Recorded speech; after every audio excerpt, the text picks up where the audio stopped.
G'day and welcome back everybody. So I figured I'd run you through what I've been doing with my blue corn during this challenge this month. So I'll give you a look at that. Alright, so I've just got 2 cups of my blue corn here, and it's got to go in a non-reactive pot. So you can use one of these enamel steel pots if you have one, or a stainless steel pot or glass. You just can't use aluminium because you have to soak it in calcium hydroxide or pickling lime, and that'll cause all the aluminium to oxidize.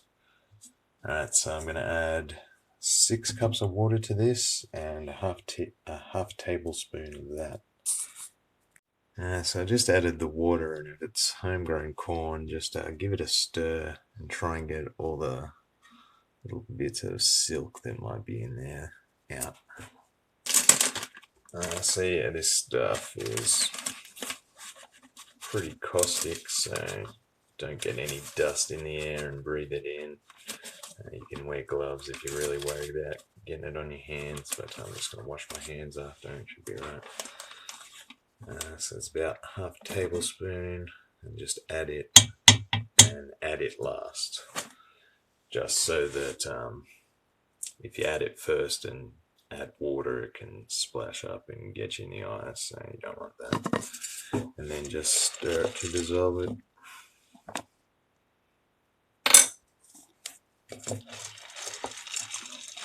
And then I'll just turn the heat on, and I'll keep an eye on it while it boils.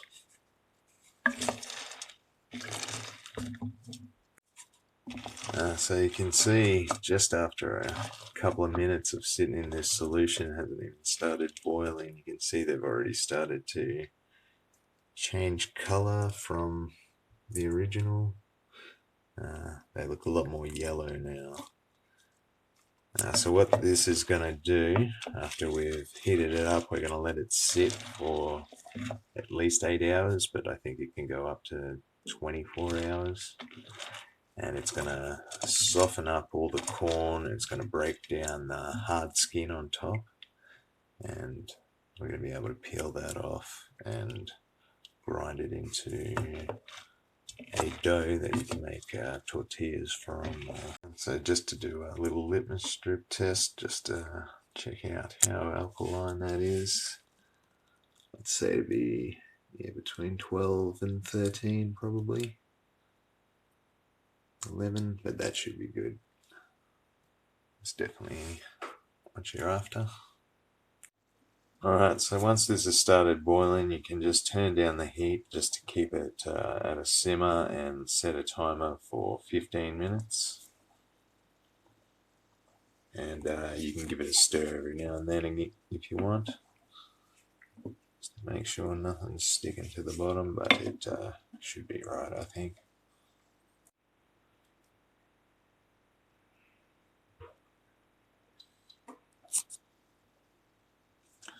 Alright, so once that's done, you can just take it off the heat, and you want to cover it up and let it sit for 8 to 24 hours, just whatever you reckon, whenever you get to it.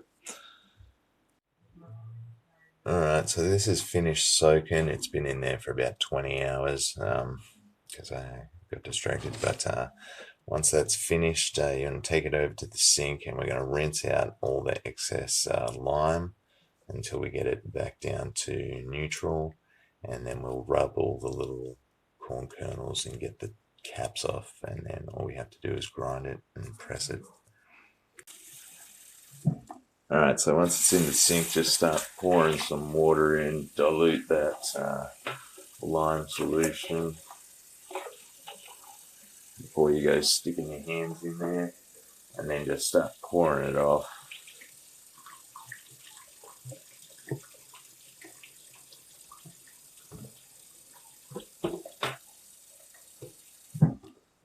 So you'll have to do it a few times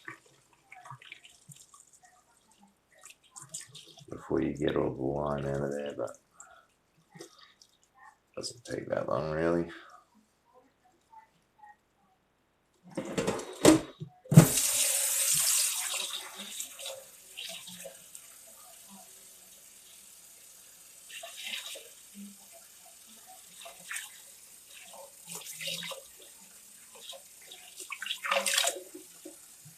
just rinse it off once more, and then I'll start rubbing between my hands and getting all the caps off. I don't know.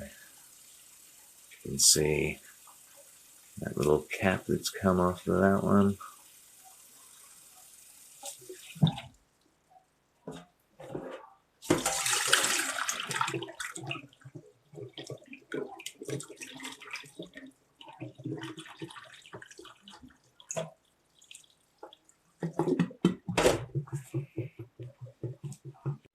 Alright, so once it's been rinsed out a couple of times and you can get your hands in there, you just want to get in and start rubbing the corn between your hands like that, just to rub off all of those skins, and they'll all float to the top of the water and you can just pour them off. So we can probably keep adding a bit of water while we're done. And you don't have to get them all, it doesn't have to be 100%. You just want to try and get rid of them as much as you can.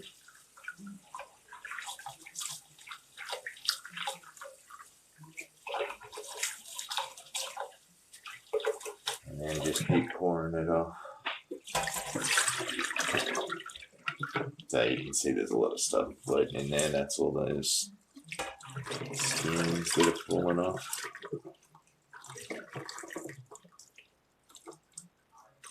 You can see.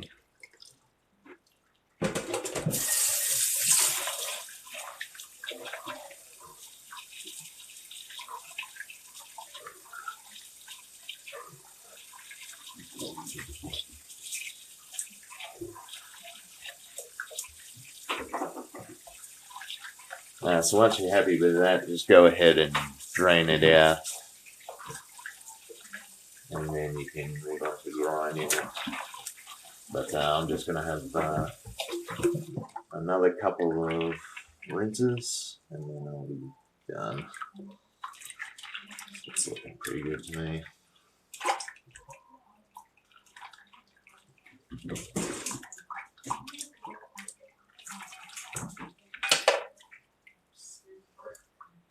Alright, so I've got it all cleaned. I've just drained it into this strainer. I'm just going to let it drip dry for a couple of minutes, and then I'll come back and set up my grinder, and I'll show you how I'm going to do that. Okay, so I've got this little Victoria Corona style corn mill, which is actually designed just for doing this. So you feed the corn in the top, and then you crank the handle, oops, and then that turns in the middle and feeds it through the disc where it gets ground into a dough. So you can just hook it onto the side of a bench. I don't really have any benches in this house where this will fit, so I'm just using this old crappy table, but ideally you'd want something sort of sturdy. This doesn't really work very well because I've done it once before, but we'll give that a go again. Alright, so I'll just do a quick demonstration in this. Put a bit of that in there.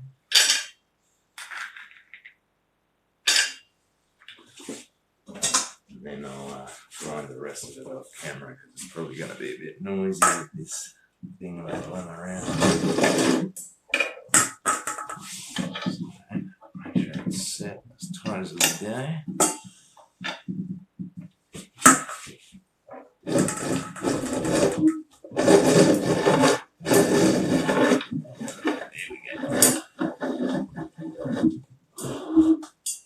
Hopefully you can see that starting to come out.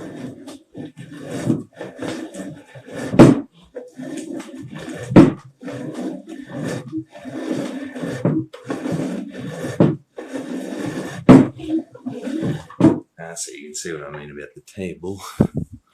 It's still in shot. So it turns into this fine powdery sort of stuff that sticks together when you squeeze it. Sort of like Play-Doh. I'll get on with the rest of it, and then I'll come back once it's done, and we'll do something. Alright, so here is the finished masa. Now you'll probably need to add a bit of water in it to it to get it to form like a solid ball that you can then press into a tortilla. You can see you can sort of press it, but once you squash it down, it all falls apart. So I'll take a bit of that out and I'll press a couple of tortillas for my dinner tonight. But yeah, you can use it for tamales. There's even like a chocolate drink you can make, strawberry drinks and stuff, where they use this as a thickener. So that'll be coming in handy over the next week or two. So I'm just going to cover that up as is and put it in the fridge. But yeah, I will take a little bit out and show you how to make tortillas out of them. Alright, so I've just taken about a third of a cup out just to set aside, and I'm going to just slowly add a little bit of water to it, just about a teaspoon at a time, and give it a mix, because it's very easy to add too much water. At least if I add too much water, I'll have plenty more of the dough that I can add into it. So you just want to stir it all together until it starts to form like a ball by itself. That's probably good, and then you can get in with your hands.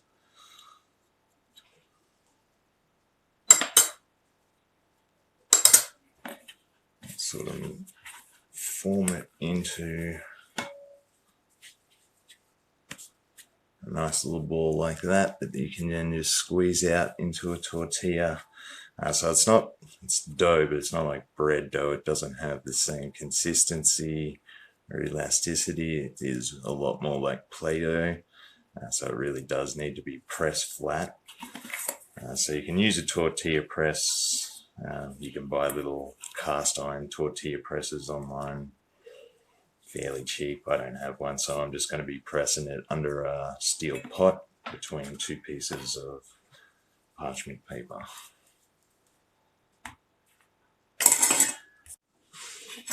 Alright, so once you've got your ball rolled out and it's the right consistency, it's not sticky but it's not falling apart, you can also use plastic for this. I'm just using baking paper because that's what I've got. Just press it down in the middle, place another one on top, give it a little squeeze, and then I'm just going to take this small little pot, put it on top, and just press down and lean into it just a couple of times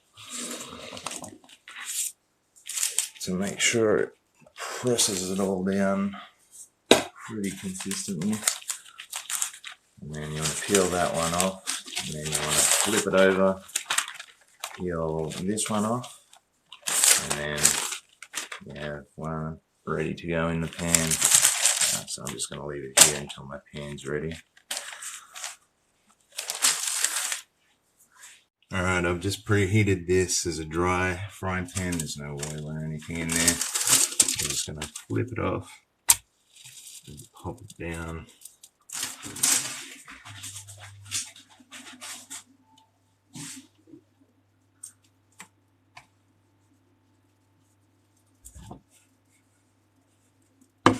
And it'll start to dry at the edges is when you know you can flip it over.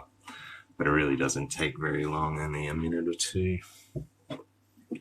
Just depending on how thick it is. I think I did a lot better this time, getting a bit thinner than last time. So.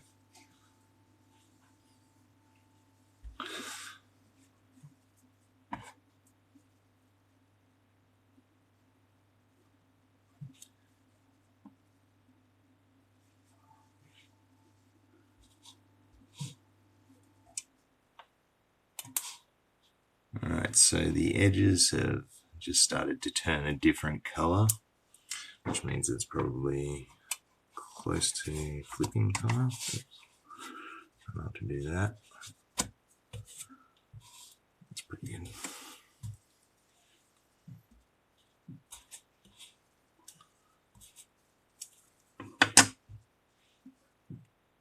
And that's basically all there is to it. Another 30 seconds and it'll be done. So you can serve that up however you want.